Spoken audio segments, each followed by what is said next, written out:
অবশেষে ভয় সত্যি হলো। ইরানের রাজধানী তেহরানে হামলা চালিয়েছে দখলদার ইসরায়েল। তেহরান ও এর আশপাশের এলাকায় অবস্থিত ইরানের পারমাণবিক এবং সামরিক স্থাপনাগুলোর উপর আকাশপথে একাধিক হামলা চালায় ইসরায়েলি বাহিনী। শুক্রবার ভোরে চালানো হামলায় ইরানের বিপ্লবী গার্ড বাহিনীর প্রধান হোসেন সালামি সহ জ্যেষ্ঠ পরমাণু বিজ্ঞানী এবং কয়েকজন সামরিক কর্মকর্তা নিহত হয়েছেন। নেতানিয়াহু বলেছে, ইসরায়েলের হামলা চলবে।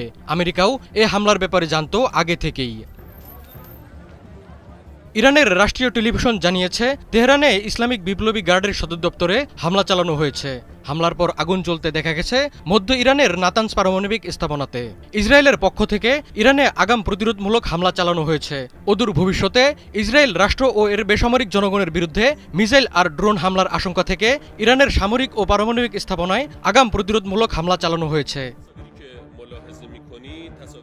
ইসরায়েলের প্রধানমন্ত্রী বেনিয়ামিন নেতানিয়াহু এক বিবৃতিতে বলেন, এই অভিযানের লক্ষ্য ছিল ইরানের পারমাণবিক কর্মসূচি, ব্যালিস্টিক মিসাইল ও সামরিক সক্ষমতা। নেতানিয়াহু বলেন, যতক্ষণ প্রয়োজন ততক্ষণ এই অভিযান অব্যাহত থাকবে। এদিকে হামলার পর তেহরানের ইমাম খোমেনি আন্তর্জাতিক বিমানবন্দরে উড়োজাহাজ ওঠানামা স্থগিত করেছে সংশ্লিষ্ট কর্তৃপক্ষ। আল জাজিরা জানায়, তেহরানের উত্তর পূর্বাঞ্চলে বিস্ফোরণের শব্দ শোনা গেছে। ইরানের সংবাদ মাধ্যমগুলো বলছে, তেহরান জুড়ে 6 থেকে 9টি বিস্ফোরণের শব্দ শোনা গেছে। হামলা হয়েছে আবাসিক ভবনেও। হামলার প্রতিক্রিয়ায় ইসরায়েল নিজের ভূখণ্ডেও সতর্কতামূলক ব্যবস্থা নিয়েছে।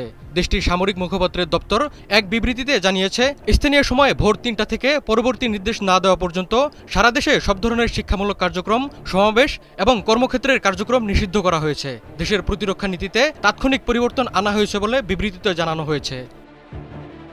যুক্তরাষ্ট্রের পররাষ্ট্রমন্ত্রী মার্কো রুবিও বলেছেন, ইরানে ইসরায়েলি বাহিনীর অভিযানের সঙ্গে যুক্তরাষ্ট্র সম্পৃক্ত নয়। ওয়াশিংটনের সর্বোচ্চ অগ্রাধিকার হল ওই অঞ্চলে মার্কিন বাহিনীর সুরক্ষা নিশ্চিত করা।